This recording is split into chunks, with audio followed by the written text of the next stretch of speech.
Subscribe करें और bell दबाएं ताकि कोई खबर रह न जाए।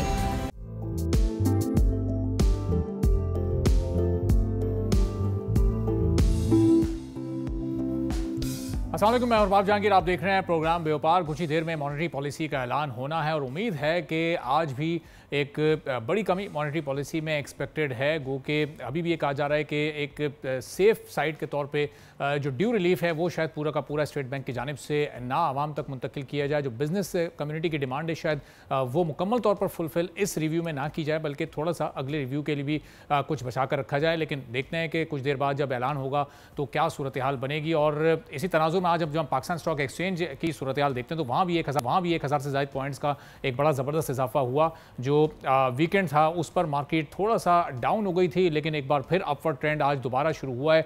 91,000 की सतह को मार्केट ने एक बार फिर क्रॉस किया और उम्मीद यही है कि जब ये मॉनेटरी पॉलिसी में कमी का ऐलान होगा तो ये हफ्ता पाकिस्तान स्टॉक एक्सचेंज के लिए बड़ा ज़बरदस्त रहेगा और मार्केट मजीद ऊपर की तरफ जाएगी। एहसन मेहनती साहब MD एंड CEO हैं आरिफ हबीब कमोडिटीज़ के हमारे साथ मौजूद हैं। एहसन सर, प्रोग्राम के लिए आपने वक्त निकाला। अब ये जो आज 1000 से ज़ायद पॉइंट्स का इजाफा हुआ है, ये चूंकि मॉनेटरी पॉलिसी का ऐलान एक्सपेक्टेड है, 2 से 2.5% की कमी आ सकती है, इसकी असल वजह यही है? बिल्कुल, और ये हमने ये भी देखा है कि रिसेंटली जो है NSS की जो रेट है नेशनल सेविंग के वो 11.6% तक वो स्लैश हो गए हैं। तो आई थिंक कि जो डिस्काउंट रेट और NSS के रेट से उसमें तकरीबन 6% का भी जो डिफरेंस है। तो जाहिर तवक्कुआत यही है कि यूजुअली NSS के रेट्स पर डिस्काउंट रेट जाते हैं लॉन्गर रन में 6% तक जो है वो हम एक्सपेक्ट कर रहे हैं कि ये जून 30 तक जो है 2025 तक की कम हो जाएगा, ये भी 200 बेसिस पॉइंट, और फिर उसके बाद अगले माह फिर।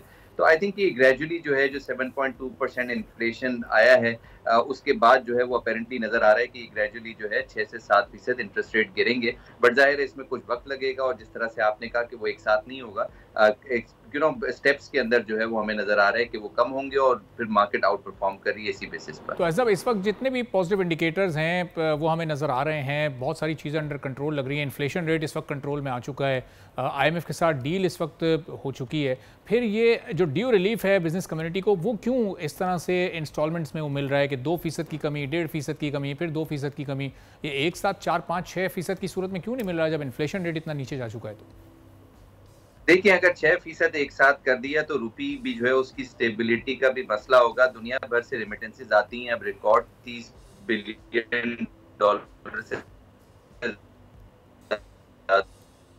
सूद का रेट कम कर दिया। तो जाहिर है बिजनेस कम्युनिटी की तो वॉइस यही है कि वो कर ही दें, बट जाहिर है उससे जो है वो हमारी रुपी इंस्टेबिलिटी भी जो है वो सामने आ सकती है। तो गोइंग फॉरवर्ड हमें सारे चेक्स एंड बैलेंसेस स्पेशली जो स्टेट बैंक के लेवल पर होते हैं वहाँ पर रेमिटेंसेस को भी बढ़ाना है हमें। फॉरेन एक्सचेंज रिजर्व्स भी बढ़ाने हैं, वो $11.2 बिलियन हुए हैं, बट जाहिर है उसको हम वक्त के साथ $1 बिलियन से जाहिर SBP ने ओपन मार्केट से डॉलर लिए हैं। डॉलर उसी सूरत में आएंगे जब पॉलिसी रेट के अंदर इजाफा रहेगा। तो आई थिंक कि इसको स्टेप्स के अंदर लेकर जाएं तो जाहिर है वो पूरी ओवरऑल इन्फ्लेशन को भी कंट्रोल करेगा। But at the same time दूसरे जो चैलेंजेस हैं, जो हमें लोन की रीपेमेंट्स करनी है, FX लोन्स हैं, तो आई थिंक कि उसको भी नज़र में रखते हुए ग्रेजुअली जो है अगर इसके अंदर कमी होती है तो वो स्टेट बैंक भी इसको मैनेज कर सकेगी। तो एज अब एक लास्ट क्वेश्चन कि आज अगर 2% की ये कमी अनाउंस होती है तो इसका इम्पैक्ट इस वक्त मार्केट पर कितना होगा, इसकी कितनी इंपॉर्टेंस होगी सिर्फ इस 2% की? देखिए, ये 2% तो बिल्ट इन हो गया है, तो कोई मेजर इंडेक्स के अंदर इजाफा नहीं होगा अगर 2% होता है। लेकिन अगर उससे ज्यादा हो जाता है तो मार्केट के अंदर मेजर सर्ज जो है देखा जा सकता है। और फिर इस वक्त जो है वो हम देख रहे हैं कि उससे कमी होती है उसमें, तो जाहिर है मार्केट में प्रेशर भी आ सकता है। तो गोइंग फॉरवर्ड जो है मार्केट की जो लाइफ लाइन है वो पॉलिसी रेट का जो है वो कम होना है। सेकेंडली जो कतर से जो अभी हमें $3 बिलियन का कमिटमेंट मिला है, सऊदी अरेबिया से $2.8 बिलियन, आई थिंक ये भी अगर इन्वेस्टमेंट जो है वो हम SIFC के थ्रू आते हुए देखेंगे तो ये भी एक स्टेबल जो है वो इकोनॉमी जो है उसको फरोग देगा। ठीक है, बहुत बहुत शुक्रिया। एहसन मेहनती साहब MD एंड CEO आरिफ हबीब के साथ मौजूद थे और कह रहे थे कि इस 2% के फ़र्क से तो कोई बड़ा मेजर शिफ्ट नहीं आना, लेकिन बिजनेस कम्युनिटी इस वक्त इंतजार कर रही है कि जो अगले रिव्यूज़ आएंगे तो ग्रेजुअली ये 2% कम करके इंटरेस्ट रेट में काफ़ी कमी होगी। अब इससे कितनी बिजनेस एक्टिविटी जनरेट होगी, कितनी इंक्रीज़ होगी, और फिर जो दीगर कुछ बड़ी अहम खबरें हैं उस पूरी सूरत हाल पर हम बात करेंगे। एहतिशामुल हक साहब सीनियर तज्ज़ियाकार हैं, हमारे साथ मौजूद हैं, मुल्क के माशी मामलात पर भी बड़ी गहरी नज़र रखते हैं। एहतिशाम साहब, बहुत शुक्रिया प्रोग्राम में शामिल होने के लिए। अब ये 2% की कमी आज इस वक्त एक्सपेक्टेड है, एक्सपेक्टेशन तो बिजनेस कम्युनिटी की 4 से 6% की है। ये आहिस्ता आहिस्ता इनको क्यों रिलीफ दिया जा रहा है? अगर एक साथ ही हुकूमत की जानिब से एक बड़ी कमी इंटरेस्ट रेट में की जाएगी तो हमारी बिजनेस एक्टिविटी ग्रो कर सकती है, हमारी इंडस्ट्री को भी फ़ायदा हो सकता है, स्टॉक मार्केट को भी मज़ीद फ़ायदा हो सकता है।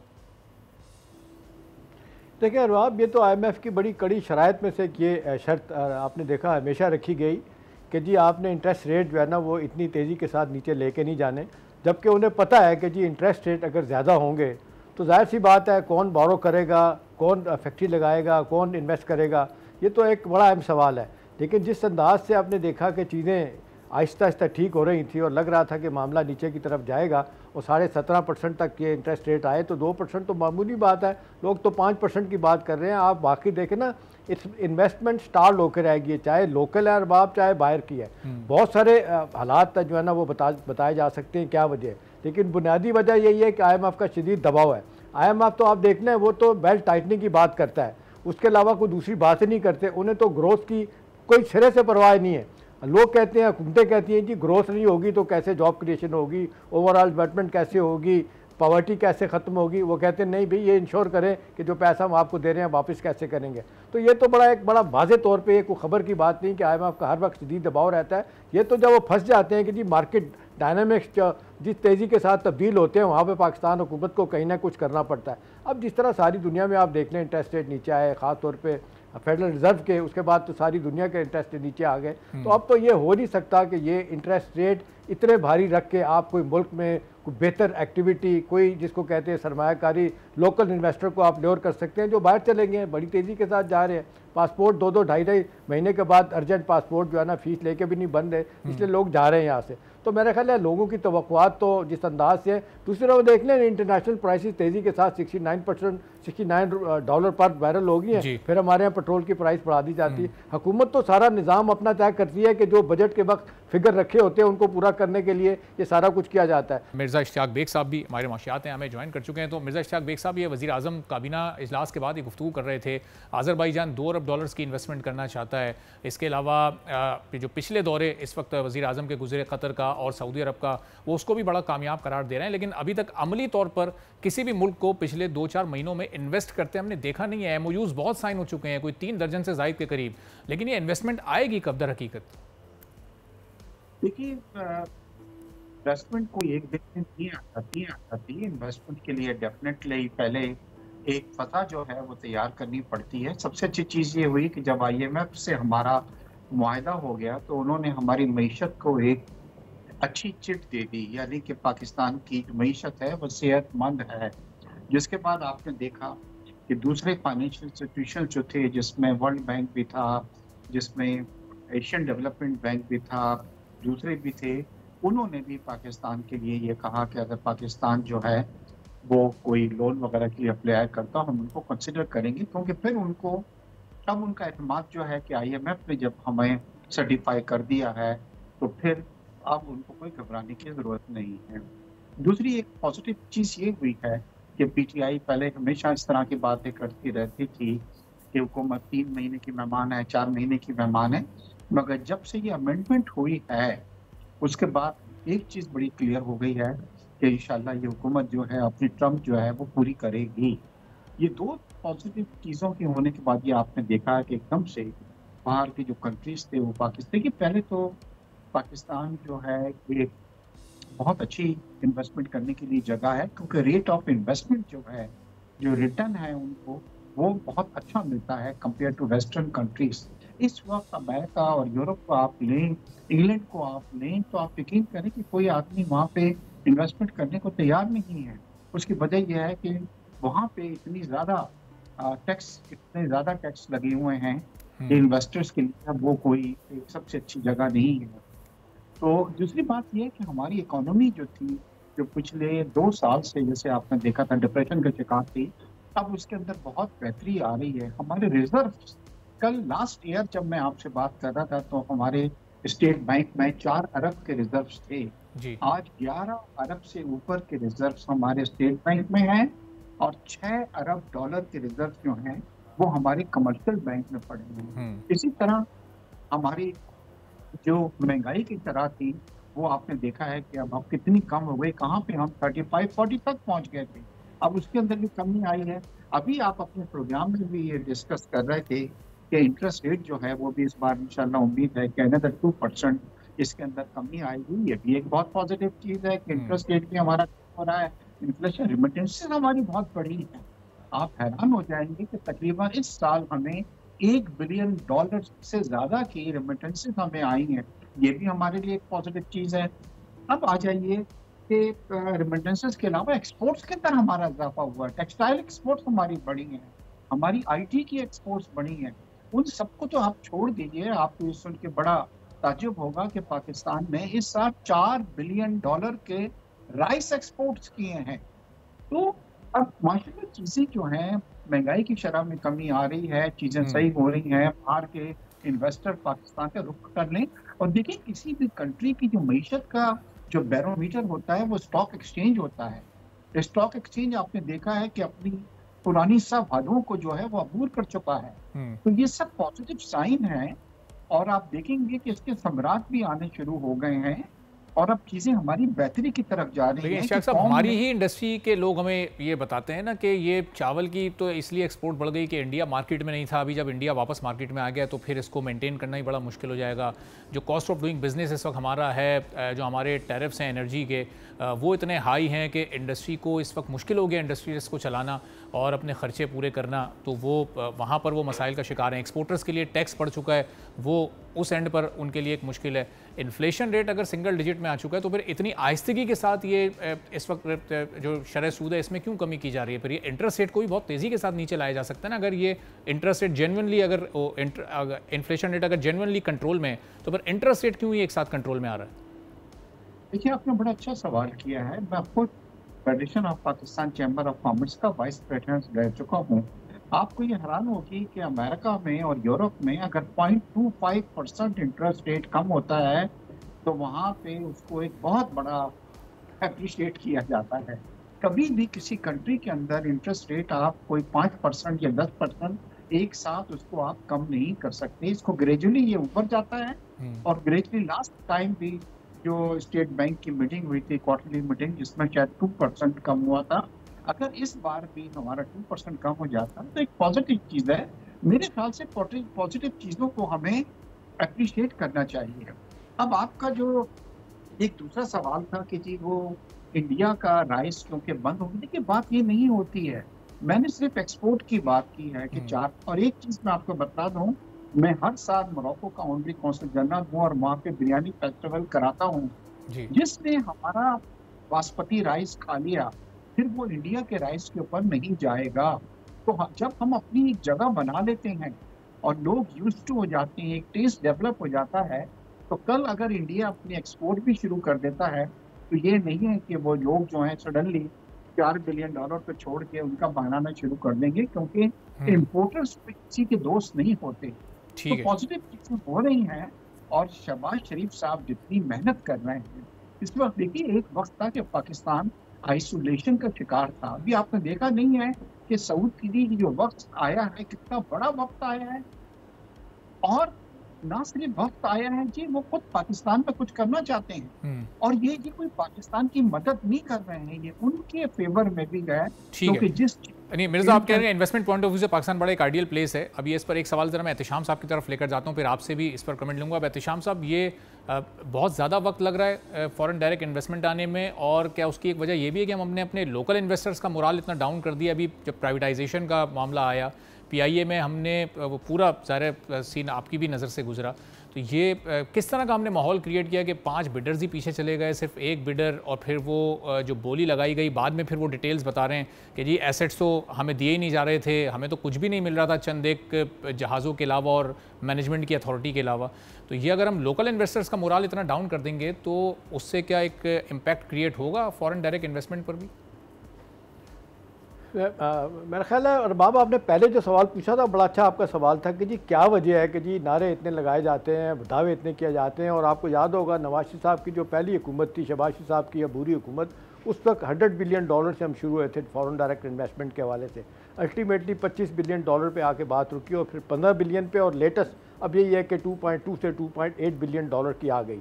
अब जो आप वजह पूछ रहे थे ना, वजह सिंपल यही है कि आज तक हम देखते हैं कि जब बाहर के लोग ख़ास तौर पे जो जॉइंट वेंचर करना चाहते हैं या जो इन्वेस्टमेंट करना चाहते हैं, ख़ास तौर पे यूएई, कतर और सऊदी अरब जो बार बार अरबाब बात कर रहे हैं, वो कहते हैं भाई आपसे जब भी बात होती है हम आपसे कहते हैं कि जी आप वायबल, इकोनॉमिकली वायबल प्रोजेक्ट लेके आएँ, फ्रेमवर्क आपका पूरा मुकम्मल होना चाहिए।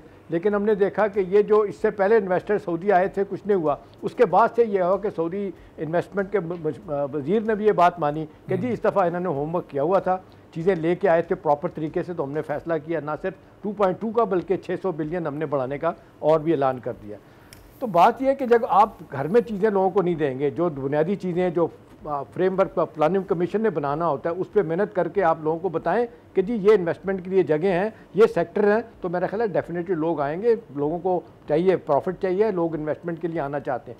अब पीआईए का तो जो आप बात कर रहे हैं, मेरा ख्याल है ये इतनी बड़ी एम्बैरेसमेंट, लाइफ टाइम एम्बैरेसमेंट है अरबाब। अभी आप मुझे देखें, मुझे तो ज़्यादा इस बात का डर है कि ये पीआईए का फोपा करने के बाद ब्लंडर से ऊपर जो चीज़ होती है, इसने ओवरऑल ही हमारे निजकारी का जो माहौल बन, उसकी साख को नुकसान पहुँचाया है। जब आपको पता था कि 6 बिडर में से 5 बिडर चले गए, वो आ ही नहीं रहे, आपने ये बुनियादी तौर पे क्यों फैसला किया कि जी आप बिडिंग करेंगे? वो भी उस बिडर को लेके आए जो रियल एस्टेट का, जिसे कोई तजर्बा ही नहीं। फिर एक सबसे बड़ी बात है कि असल मसला अरबाब पीआई का क्या है कि ये जो मुलाजमीन है 7,000 से ज़्यादा, वो कहते हैं जी आपने कहा था कि जी हम मुलाजमीन जो है ना वो 3 साल तक नहीं निकालेंगे। भाई यही तो गैर ज़रूरी भर्तियाँ और सियासी बुनियादों पर भर्तियाँ हैं। आप ये कहते हैं जी जो इन्वेस्टर आएगा उसकी मर्जी है, वो जिसको रखे ना रखे।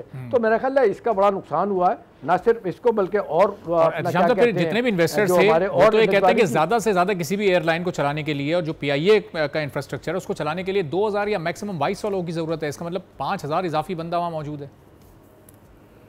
देखिए एक तो इजाफी है, दूसरी बात यह है कि एक और जो बड़ा लोग सवाल कर रहे हैं ना, जो मेरा ख्याल है जो आप बात कर रहे हैं फॉरेन डायरेक्ट इन्वेस्टर की, इन्वेस्टमेंट की, लोग सवाल कर रहे हैं कि जी आप रेफरेंस प्राइस से आप गलत रखते हैं। आपने 85 अरब पे रखा और 10 बिलियन आपकी आई, इसका मतलब है वो ठीक नहीं था।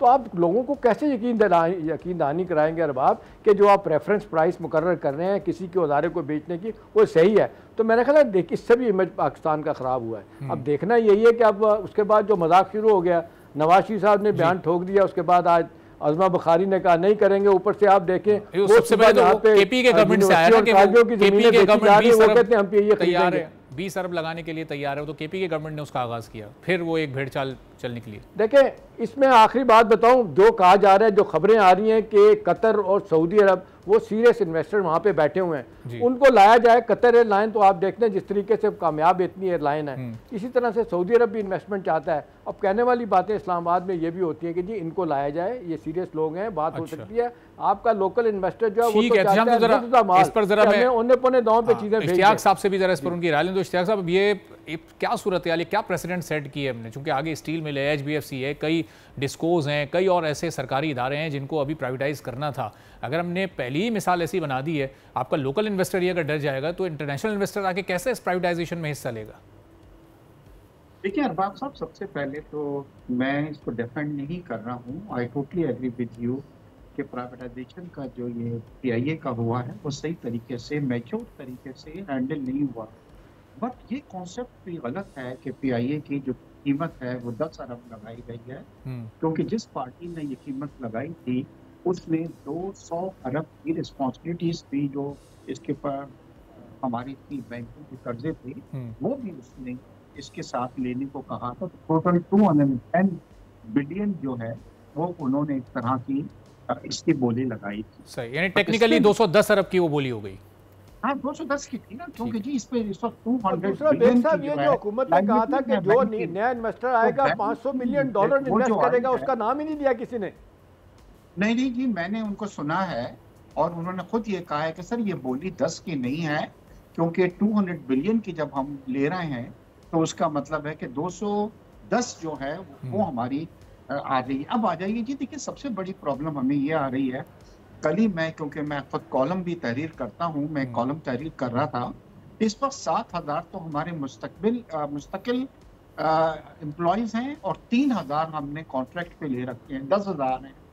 जब इस 10,000 को हम 33 पे डिवाइड करते हैं तो ये बहुत ज़्यादा जा रहे हैं, ऑलमोस्ट डबल आ रहा है। जो इस वक्त एमिरेट्स एयरलाइन जो है वो 100 और 125 पर एयरलाइन उस पर जहाज़ के ऊपर काम कर रही है हमारे। अब जब आप एक तरफ उनको ये सख्ती करेंगे कि आप इन आदमियों को निकाल नहीं सकते जिनको पॉलिटिकल बेसिस के ऊपर रखा गया था, तो जो आदमी लेगा वो किस तरीके से जी उन सबको सैलरीज पे करेगा और उनको लेके चलेगा, और वो 3 साल तक एयरलाइन का लॉसेस जो हैं जो बिलियंस में हैं वो किस तरह बर्दाश्त होंगे।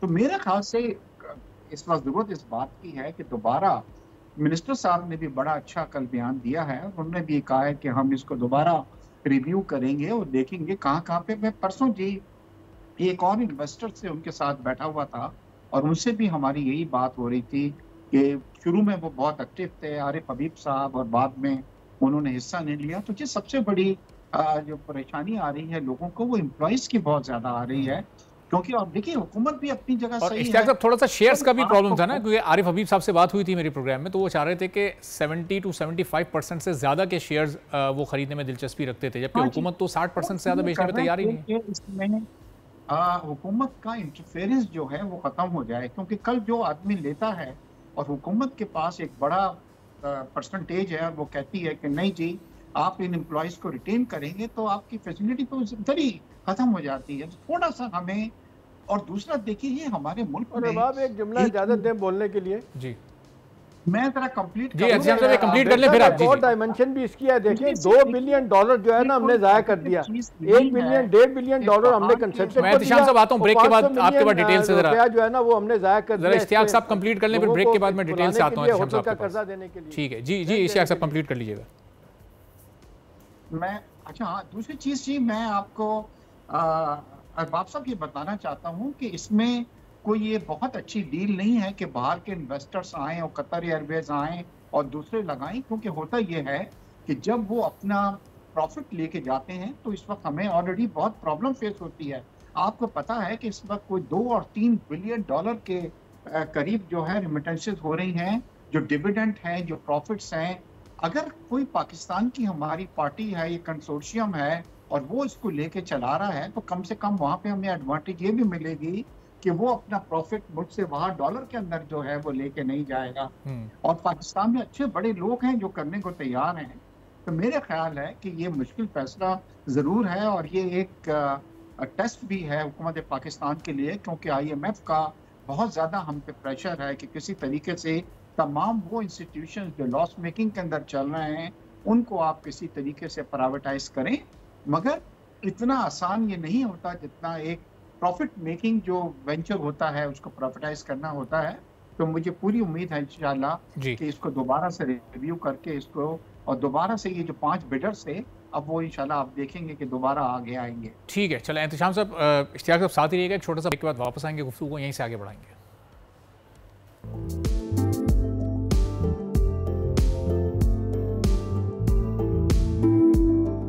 एक बार फिर आपको प्रोग्राम में खुशामदीद कहेंगे। मिर्ज़ा इश्तियाक बेग साहब, एहतिशाम उल हक साहब हमारे साथ मौजूद हैं। एहतिशाम साहब, अब ये जो रिजर्वेशंस थे ब्लू वर्ल्ड सिटी के ओनर को बोली लगाते हुए जो उन्होंने 10 अरब की और टेक्निकली 210 अरब की बिड लगाई, एक तो उन्होंने कहा कि एसेट्स जो थे वो इसमें शामिल नहीं थे, वो हुकूमत ने अपने पास रख लिए थे सारे के सारे, जिनकी मालियत ज़ाहिर है कि अरबों रुपए बनती है। फिर एक राउंड ऑफ करके जो हर साल PIA का जो 90 से 100 अरब रुपए का खसारा है, फिर वो भी तो उन्हें बर्दाश्त करना पड़ता है, और ज़ाहिर है वो एकदम से तो ओवरनाइट तो नहीं कंपनी को प्रॉफिट में ले जा सकते थे। तो ये सारी चीज़ें मद्देनज़र रखते हुए उनकी जानिब से बिड लगाई गई थी। हिलेरियस मैं कहूँगा इस बात पे अरबाब, देखें ये ऐसी चीज़ नहीं है, मेरा ख्याल है जो बंदा नाई की दुकान पे बैठ के अखबार पढ़ता है ना उसको भी चीज़ें समझ आती हैं। ये बात कर रहे हैं बेग साहब 210 की, मुझे बताएं उस दिन से लेके आज तक किसी ने जिक्र किया है कि टोटल 210 बिलियन था, इसमें उसमें फ़लाँ चीज़ नहीं थी, फ़लाँ चीज़। असल बात ये थी कि जो हुकूमत ने रेफरेंस प्राइस रखी, जब आप अनाउंस कर रहे होते हैं आपको एक बाकायदा बिड देनी पड़ती है, कोई जो मैचिंग बिड हो किसी हद तक। वो आप बात की बातें हैं कि जी ये करना चाहिए था, वो हुकूमत ने कहा कि ये गलत है, फिर आप असल बात ये है। अच्छा, लेकिन सॉरी को एक अदारे एहतिशाम साहब हुकूमत भी तो रिजर्व प्राइस का ऐलान करती है ना, हुकूमत ने भी रिजर्व प्राइस का नहीं ऐलान किया। देखिए ना, हुकूमत ने जो पहले कहा वो तो जिक्र किया था, वो तो 85 बिलियन की बात हो रही थी। जब अनाउंसमेंट हुई कि इसको कैंसिल कर रहे हैं तो उन्होंने कहा जी 85,000 रुपया रेफरेंस प्राइस है, ये 10 बिलियन बहुत थोड़े हैं, लिहाजा हम इसको रिजेक्ट कर रहे हैं। देखिए, इसको आप इस तरह बात देख लेना कि 5 बंदे छोड़ के चले गए, 1 बंदा रह गया।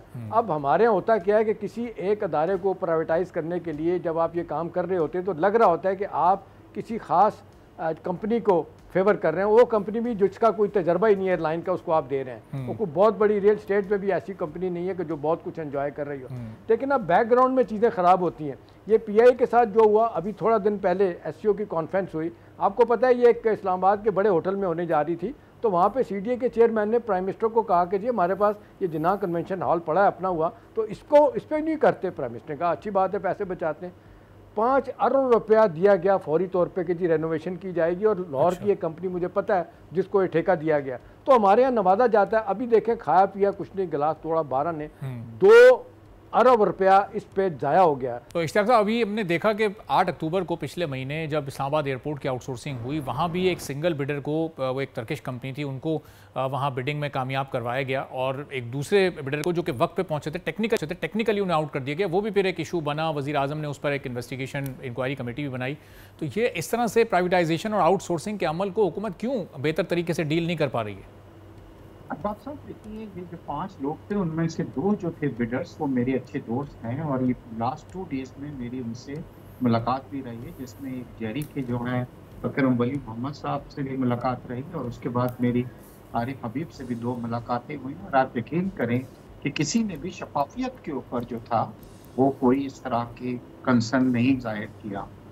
और ये मैं बड़े वसूख के साथ आपको कह रहा हूँ, बड़ी रिस्पॉन्सिबिलिटी के साथ कह रहा हूँ कि 10 बिलियन का जो दिया गया था, इसमें 200 बिलियन की जो लाइबिलिटीज हैं। देखिए, मैं खुद इन तरह की चीज़ों में इन्वॉल्व रहा हूँ। जब मैं कोई कंपनी खरीदता हूँ और उसका चाहे मैं 1 रुपए भी दूँ, तो ये मुझे मालूम होता है कि लाइबिलिटीज मुझे ट्रांसफ़र कर दी जाएगी, और फिर मैं रिस्पॉन्सिबल होऊंगा उसका पे करने का।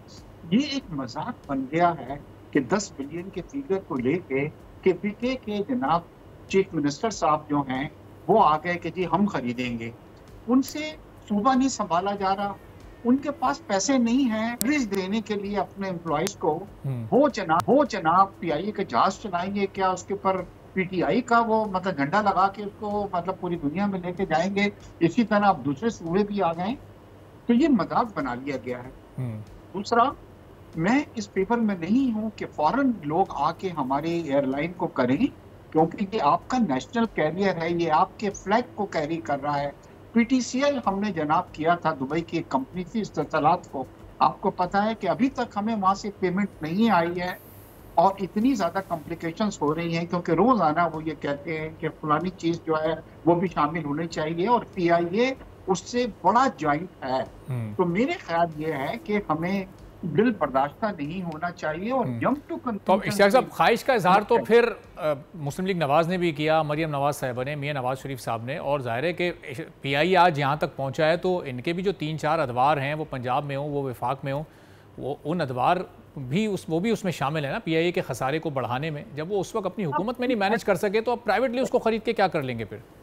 देखिए अरबाब साहब, we have to move forward. अगर हम इसी में लगे रहेंगे कि जो पॉलिटिकल भर्तियां हुई थी वो PPP ने की, PN ने की, MQM ने की, किसने किया, तो हम अब उससे बहुत आगे निकल आए हैं।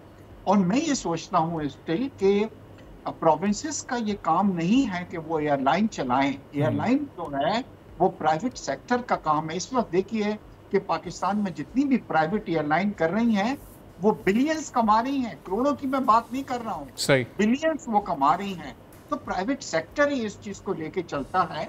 तो मुझे पूरी उम्मीद है इंशाल्लाह कि ये जो एक रेस शुरू हुई है, जिसमें मुझे लग रहा है अब सिंध भी कूदेगा, जिसमें बलोचिस्तान भी कूदेगा। कभी भी दुनिया में मतलब ये नहीं होता। हम ये जरूर है कि जो बैंक हर सूबे की एक बैंक है, मगर हर सूबे की एक एयरलाइन हो, ये समझ से थोड़ा सा बालातर है। चलें, अब आखिरी 20-30 सेकंड बस बचे हैं, तो एहतिशाम साहब अगर आप आखिरी कोई क्लोजिंग रिमार्क्स देना चाहें तो बस क्लोज करना है। मैं 2 चीज़ें कहूँगा। देखें, ये प्राइवेटाइजेशन के प्रोग्राम को लेके जिस तरीके से अभी नवाशी साहब ने बात की, बेटी बाद में आज उनको मना कर दिया उस्मा बुखारी ने, और फिर KP वाले कह रहे हैं कि जी हम ले लेंगे। आप देख रहे हैं 70 साल में जो कुछ हुआ 91 में नवाज शरीफ साहब ने प्राइवेटाइजेशन, डी रेगुलेशन, लिबरलाइजेशन का प्रोग्राम बड़ा ज़बरदस्त शुरू किया था। उसके बाद से लेके अब तक आप देख लें कितने लोग आए हैं भाई, हुकूमतें बदल गई, उसमें आपने देखे ऑटोक्रेट्स भी आए, डिक्टेटरों की हुकूमतें भी थी, सियासी जमातों की हुकूमतें भी थी। कोई कामयाब हुआ निजकारी अपना क्या कहते हैं इनको स्टेट ओन कॉरपोरेशन को वायबल बनाने के लिए? नहीं हुआ। तो ये तय हो गया है कि ये नहीं ले सकते, नहीं चला सकते, ये यहाँ पे वेस्टर्न इंटरेस्ट है। अभी देखें स्टील मिल को लोग कर बैठे हुए, पीपल्स पार्टी ने रुकवा दिया, हम लेंगे, उसको लिया भी नहीं। अब मुझे याद है जब 2006 में 345 मिलियन डॉलर मिल रहे थे इसके, हमने नहीं दिया उसको। उस वक्त जड़ों में बैठ गए हमारे उस वक्त के अपने इफ्तिखार चौधरी साहब, और आज देख लें उस वक्त। ठीक है, चलें, पॉइंट आ गया एहतिशाम साहब, वक्त भी बिल्कुल खत्म हो गया। बहुत बहुत शुक्रिया एहतिशाम उलग साहब, सीनियर तज्जियाकार, और मिर्जा इश्तियाक बेग साहब हमारे माशिक। तो इसी के साथ नाज़रीन आज के प्रोग्राम से इजाज़त दीजिए। अल्लाह हाफ़िज़।